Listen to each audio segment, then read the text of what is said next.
Good afternoon बच्चों। Welcome to प्रथम science academy.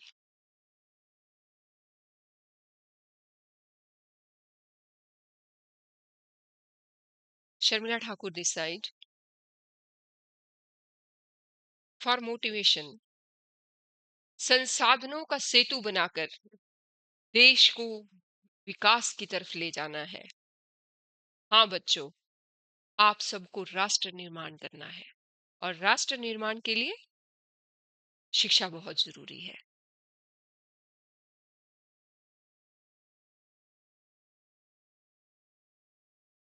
हमने पिछले पार्ट वन में बहुत सारे सेपरेटिंग मेथड्स पढ़ लिए थे और आज कंपोनेंट्स को हिट्रोजीनियस मिक्सचर के कंपोनेंट्स को सेपरेट करने का के मेथड्स जानेंगे।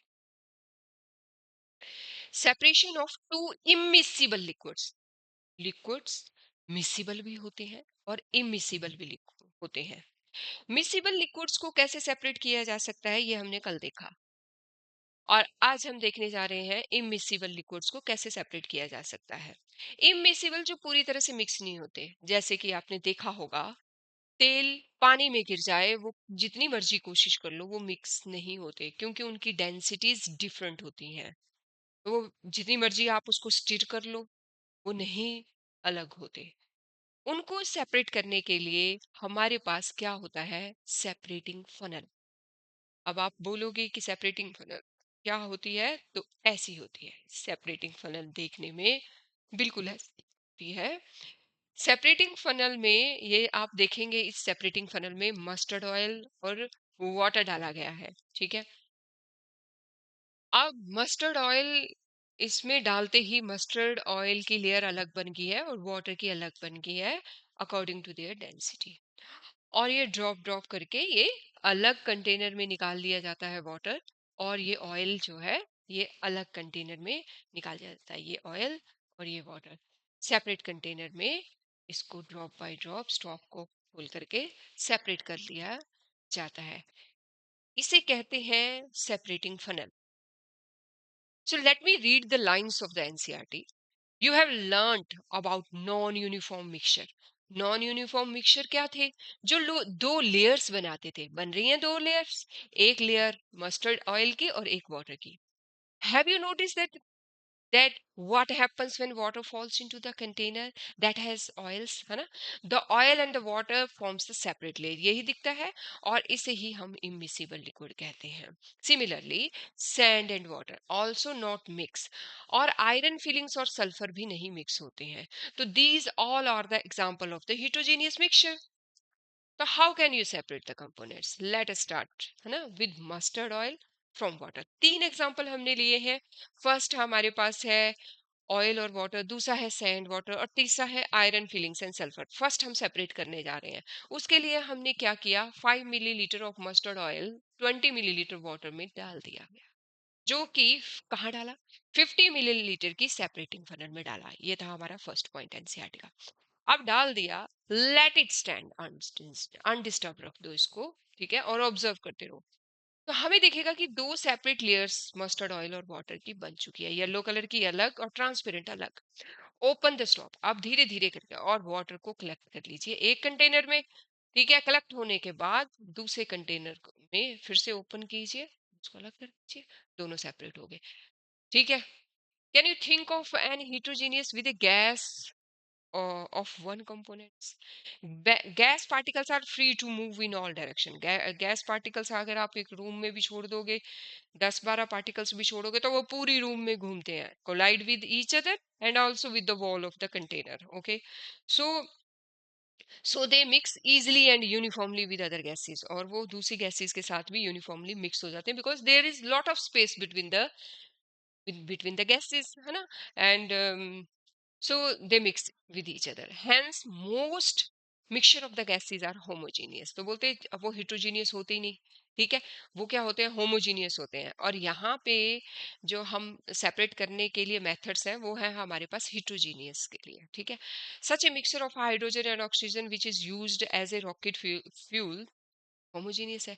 On the other hand smoke particles, fog and dust in the air are some heterogeneous mixture with gas as one of the component. लेकिन हाँ, अगर फॉग प्रेजेंट है एयर में, ठीक है, एयर में, ठीक है, या फिर स्मोक प्रेजेंट है एयर में, या डस्ट प्रेजेंट है एयर में, ये हेटेरोजेनियस मिक्सचर है component. Most of the solid solid mixture are heterogeneous है. सॉलिड सॉलिड तो हेटेरोजेनियस, ज्यादातर सॉलिड सॉलिड में मिक्स कहाँ होगा, मिक्स होने के लिए स्पेस ही नहीं है. यू कैन, तब हम क्या कर सकते हैं कि इनको सेपरेट करने के लिए हम सॉलिड सॉलिड की प्रॉपर्टी यूज करेंगे. यू कैसे, मान लो ये ऊपर एग्जांपल दिया है, सॉ डस्ट या नेल इकट्ठी हो गई, तो आप क्या करोगे, मैग्नेट लोगे और मैग्नेट से नेल को अलग कर दोगे, क्या रह जाएगी, सिर्फ डस्ट, है ना. So now let us explore another, और कोई टेक्निक है तो उसको भी हम नेक्स्ट पेज पे देखते हैं. और यहाँ हमारे पास है what if two immiscible liquids जो है वो दोनों सेम डेंसिटी के हैं पर मिक्स नहीं होते. डेंसिटी सेम है पर मिक्स नहीं होते, तो क्या वो अलग किए जा सकते हैं, no. They will form emulsion और a cloudy mixture and they can't be separated.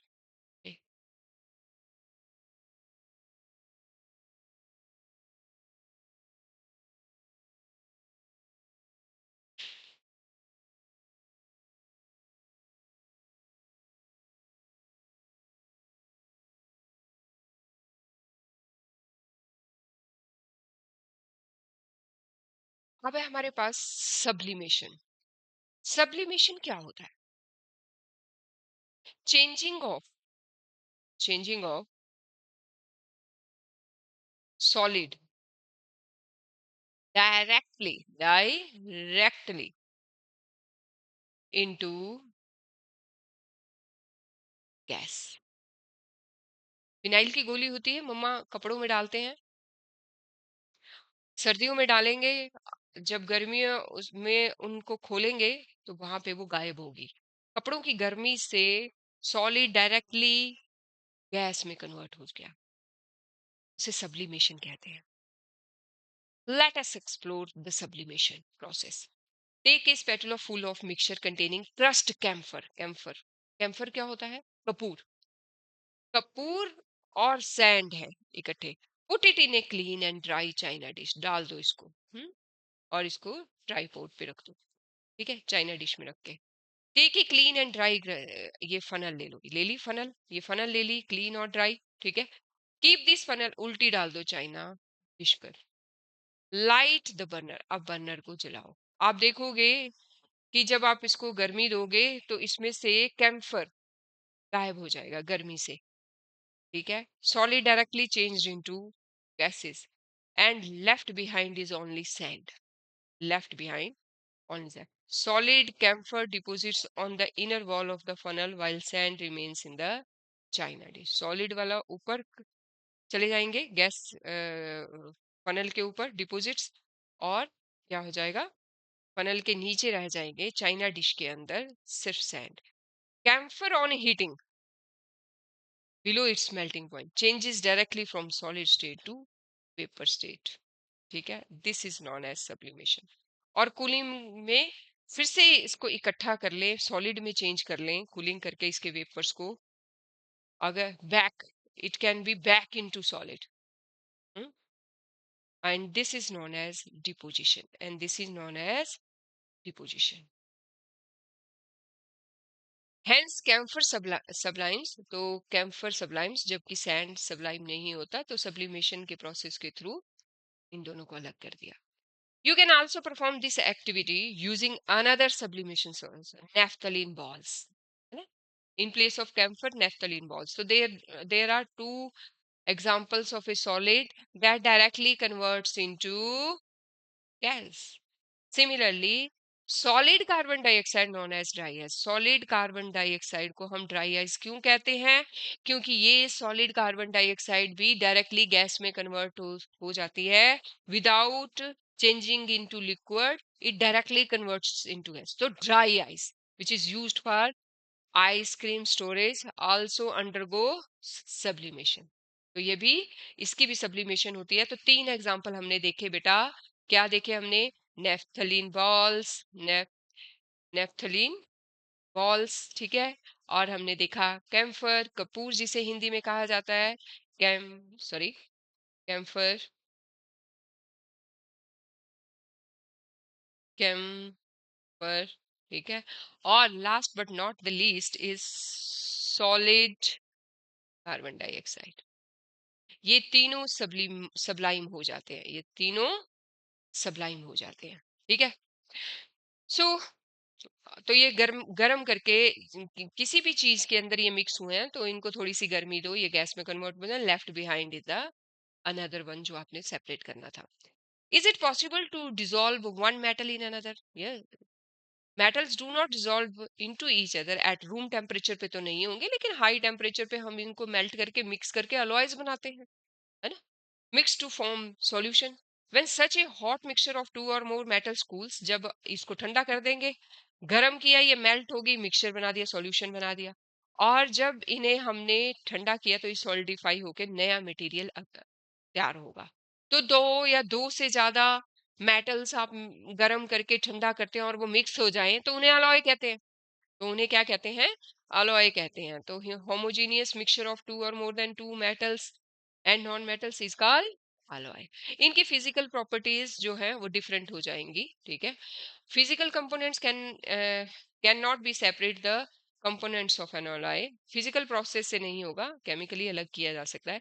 They are generally prepared by to produce materials that are stronger. तो ये जो alloys हैं ये more stronger होंगे, ये more rigid होंगे, और more corrosion resistant होंगे। Common example of alloys include brass। अब ये एक हमारे पास है अलॉय के एग्जांपल ब्रास। बेटा ये एक नंबर का क्वेश्चन आते हैं, ये 1 मार्क्स का क्वेश्चन, ठीक है। क्वेश्चन क्या है? 1 मार्क, ओके। या ब्रॉन्ज की कॉन्स्टिट्यूशन पूछ लेंगे, ब्रॉन्ज एक अलॉय है, और उसके कंपोनेंट्स पूछ लेंगे, या ब्रास के कंपोनेंट्स पूछ लेंगे, या स्टील के कंपोनेंट्स पूछ लेंगे, ठीक है। तो आप इन तीनों में से कोई ना कोई एक पेपर में जरूर आता है। तो आप देखिए कि 80% कॉपर, ब्रास में 80% कॉपर है, 20% जिंक है। ब्रॉन्ज में 80% कॉपर है और 20% टिन है। कीप इन माइंड, ब्रॉन्ज में एन आता है और टिन में भी टिन, ब्रॉन्ज टिन, ठीक है। जबकि ब्रास में कोई एन नहीं है तो उसमें कॉपर और जिंक है, ठीक है। स्टेनलेस स्टील, और stainless steel usually A mixture of iron and other components. अब आयरन के साथ अदर कंपोनेंट जो कि मिनट अमाउंट में है, वो है हमारे पास कार्बन, ठीक है। और हमारे पास है मोलिब्डेनम। और जो क्रोमियम है 16 to 18% है, निकल 10% है, ठीक है। तो हायर अमाउंट में हमारे पास स्टेनलेस स्टील में आयरन है, ठीक है। तो बच्चों ध्यान देना, ये जरूर इनमें से एक क्वेश्चन आएगा। Why do immiscible liquids form two separate layers? क्योंकि उनकी डेंसिटी डिफरेंट है। Is sublimation different from the evaporation? Yes, because sublimation में solid वेपर में प्रेजेंट होता है, लेकिन इवेपोरेशन में लिक्विड वेपर में चेंज होता है। आई होप क्लियर हो गया होंगे आपको एनसीईआरटी के ये दोनों page. Let us go to the next page. अब है हमारे पास सस्पेंशन। बच्चों हमारे पास तीन चीजें होती हैं, मैं आपको बताती हूँ। सस्पेंशन, ठीक है, ये है हमारे पास सॉल्यूशन, कोलाइड एंड सस्पेंशन। कितनी चीजें होती हैं हमारे पास? ये मैं आपको यहाँ पे क्लियर कराती हूँ, ठीक है। ये, ठीक है। सॉल्यूशन के जो पार्टिकल साइज होते हैं वो बहुत छोटे होते हैं, वेरी स्मॉल। और सस्पेंशन के लार्जर पार्टिकल्स होते हैं, सस्पेंशन के पार्टिकल्स लार्ज होते हैं। कोलॉइड के पार्टिकल्स सॉल्यूशन और सस्पेंशन के बीच के होते हैं। Let me show you the picture. This one, this not this one, next.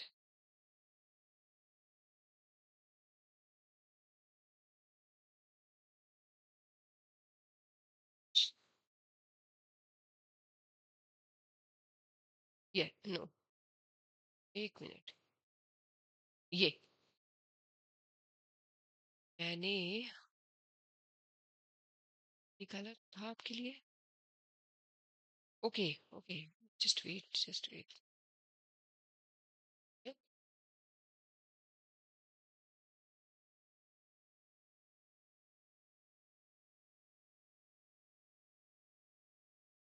Hmm, 1 minute बच्चों।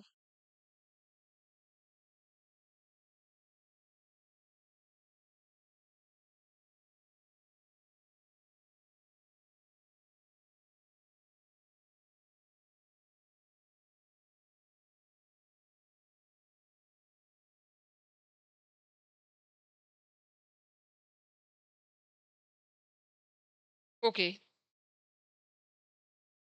मैं शो कर देती हूँ आपको। अगर इसके पार्टिकल्स इतने छोटे हैं, ठीक है, इतने, और इसके इतने हैं, तो इसके इन दोनों के बीच के हैं ना, ये समझ आ गई बात आपको?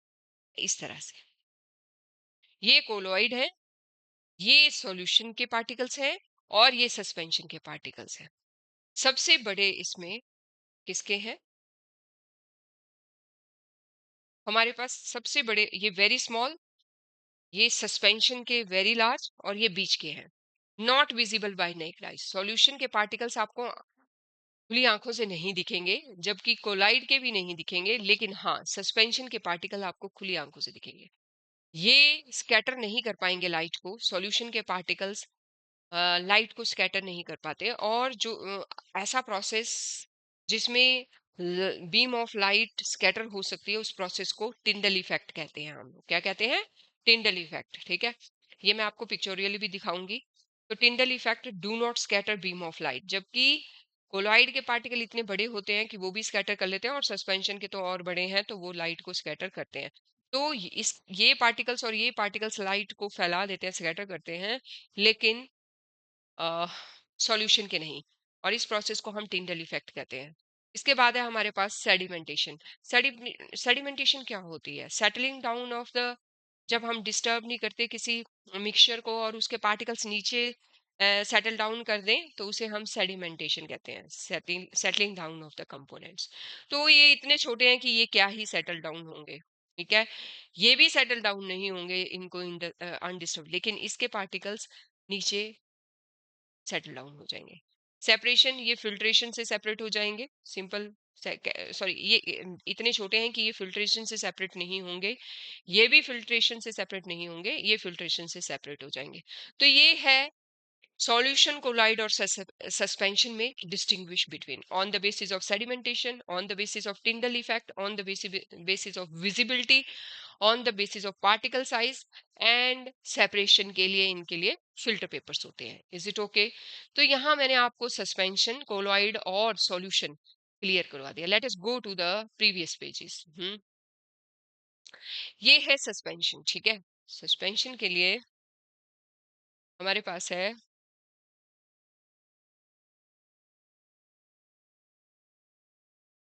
No matter how well you stir the sand particles, पर वो क्लियरली विजिबल रहेंगे ना, वो मिक्सअप ही नहीं होंगे। इतना हेट करते हैं वाटर और सैंड के पार्टिकल्स, एक दूसरे से इतनी नफरत करते हैं कि वो कभी मिक्स ही नहीं हो पाते, वो सस्पेंडेड रहेंगे थ्रू आउट द बल्क, है ना। और इसे हम सस्पेंशन कहते हैं, इसे हम सस्पेंशन कहते हैं। Is it okay? ऐसा हिट्रोजीनियस मिक्सचर जिसे आप जितनी मर्जी कोशिश करें वो उसमें नहीं घुलेगा, थ्रू आउट बल्क वो नहीं घुलेगा, और इसे हम suspension. In case of suspension the particles undissolve substances are larger. जो घुला नहीं है उसके पार्टिकल्स बड़े, ठीक है, और जो लिक्विड लिया है जिसमें उसको घोल रहे हैं वो हमेशा छोटे रहेंगे। जैसे टी लीव्स हो गए, है ना, वो भी सस्पेंशन। सॉ डस्ट हो गए, ये सस्पेंशन है वाटर के अंदर। Is it okay? Next, how can we separate mud from the water? Sedimentation करो और फिर डिकेंटेशन कर लो।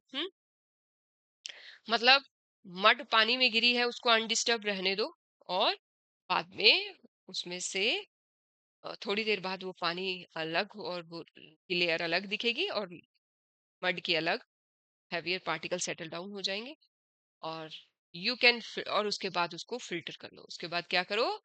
फिल्टर कर लो। Is it okay? तो कोई भी क्लाउडी पार्टिकल्स या कोई भी होंगे वो अलग हो जाएंगे। तो दिस इज द वे।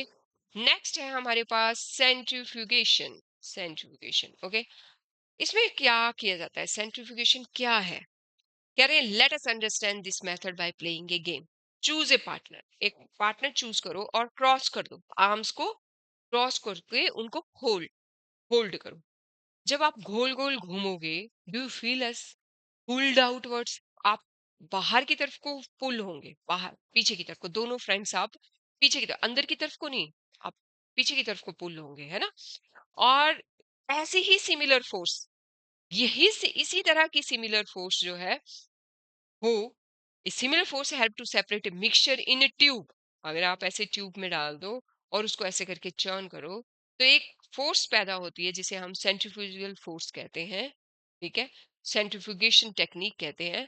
इस प्रोसेस में स्पिनिंग इन्वॉल्व होती है ट्यूब के अंदर हाई स्पीड में, और इस ट्यूब से क्या होता है, become horizontal centrifugal, the tubes become horizontal and centrifugal force outward की तरफ को लगती है, सर्कुलर, और हैवियर पार्टिकल्स आउटवर्ड मूव कर जाएं। जो भारी भारी पार्टिकल्स हैं वो बाहर की तरफ को मूव कर जाएंगे, और जो हल्के वाले हैं वो अंदर की तरफ को ट्यूब में सेटल डाउन कर देंगे, है ना, remains at the top of the tube. And this is known as centrifugation. इसे ही हम सेंट्रीफ्यूगेशन कहते हैं। ठीक है, जैसे the spinning game is a folk dance, ये स्पिनिंग गेम है, फोक डांस है, जिसे हम फुगाड़ी भी कहते हैं, जिसे हम किकली भी कहते हैं। इसमें भी सेंट्रीफ्यूगल फोर्स ही आपको आउटवर्ड की तरफ को खींचती है।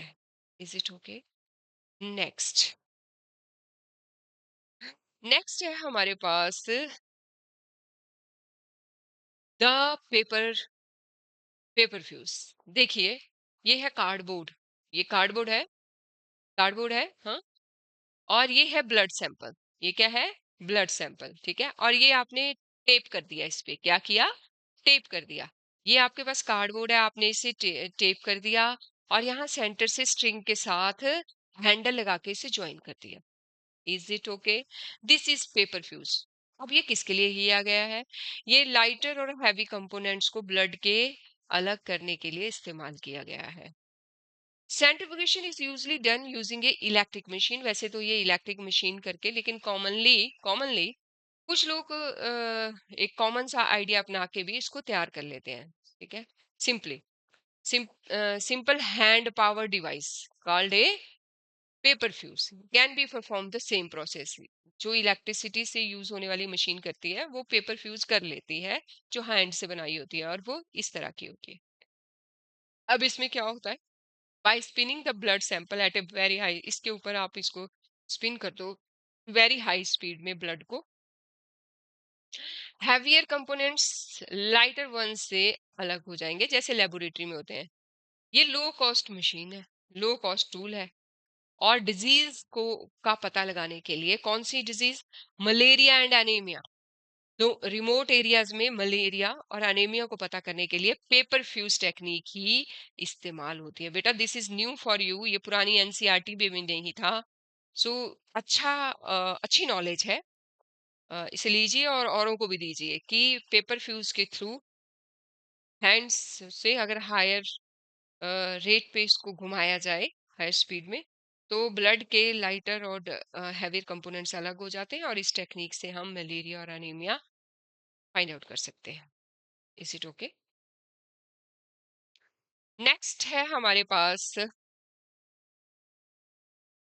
Late us make a model, make your own centrifuge with a cardboard. ये अभी हमने बनाया डिस्क से, थ्रेड से, और be able to see how the heavier particles move outwards, है ना, ऊपर की तरफ को heavier particles और नीचे lighter components इसमें घूम जाएंगे। तो ठीक है, कोएगुलेशन। अब है हमारे पास नेक्स्ट क्या है, coagulation.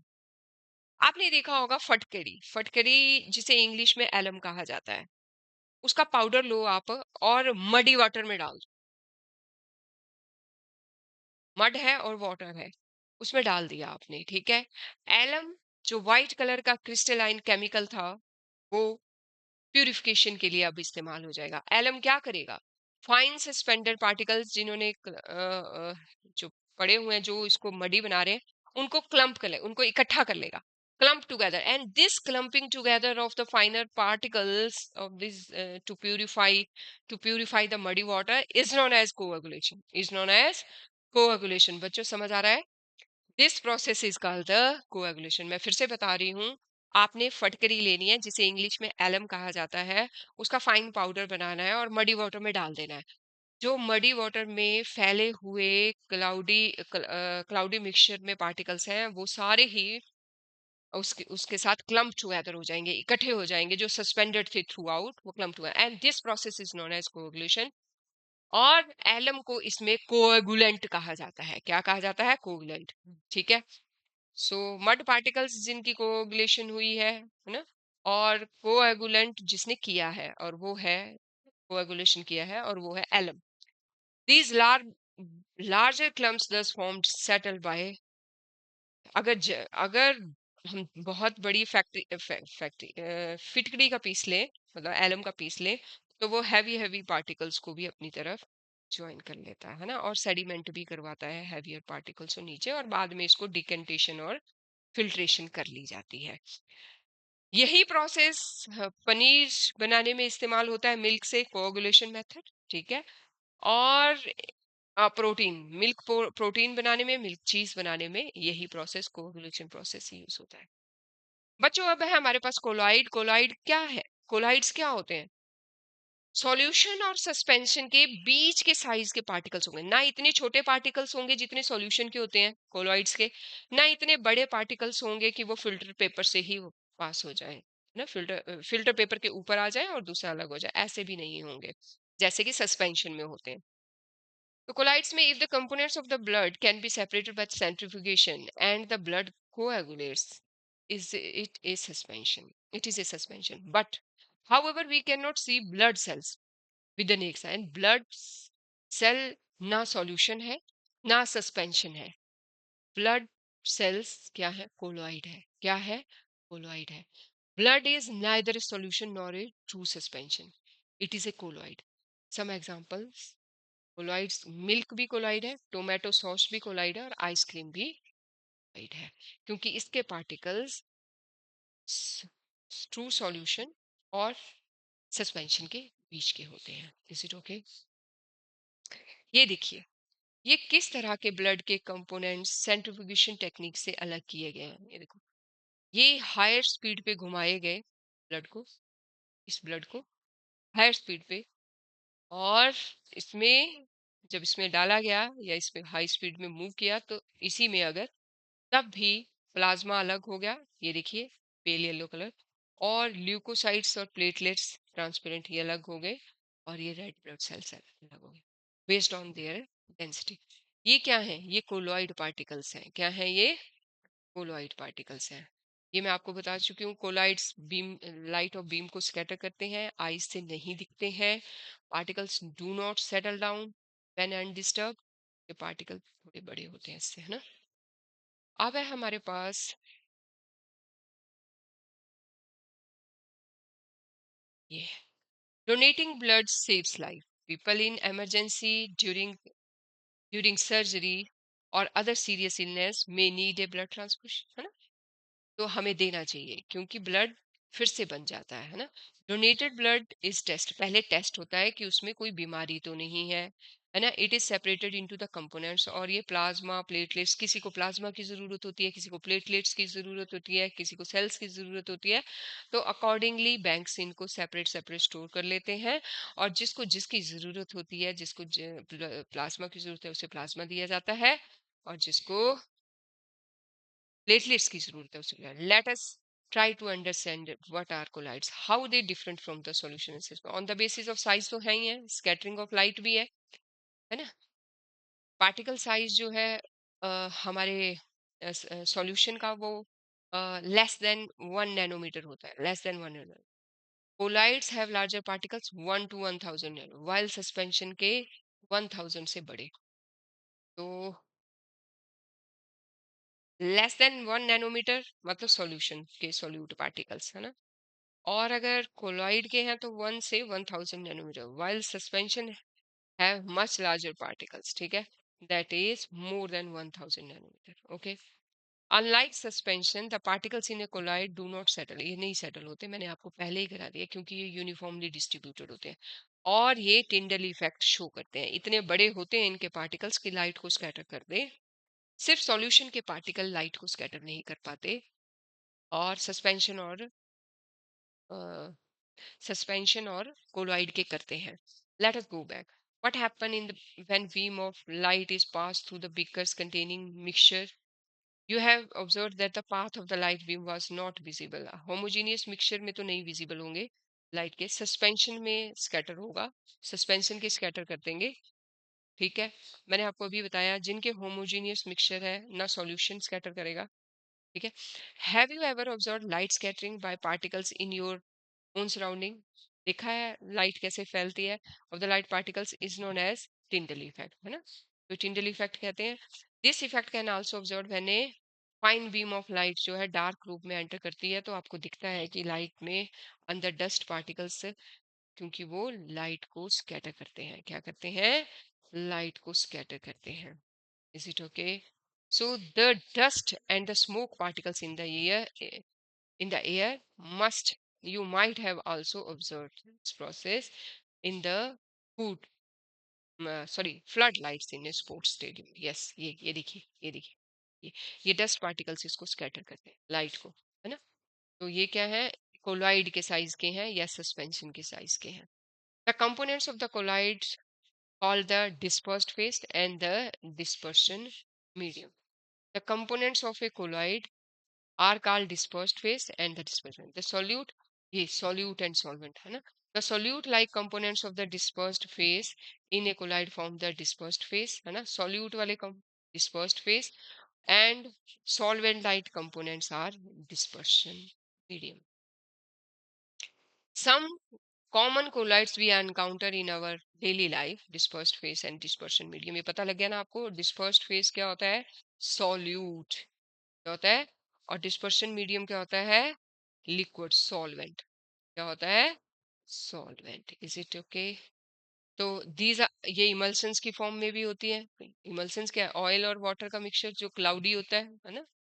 Oil in water, water in oil, ये सारे क्या है? ये कोलाइड है। इनमें डिस्पर्शन और डिस्पर्शन क्रीम, ठीक है, इमल्शन है, बटर इमल्शन है ना, इमल्शंस, मेडिसिन्स इमल्शंस है ना, इनमें the presence of emulsifying agent stabilises emulsion. अगर आप इमल्शन में इमल स्टेबलाइजिंग एजेंट डाल देंगे इमल्शन में, तो वो इमल्सिफाइंग एजेंट होगा। जैसे emulsifying agent in milk, protein in milk, and butter act as a emulsifying agent. For example, protein in milk and butter act as a emulsifying.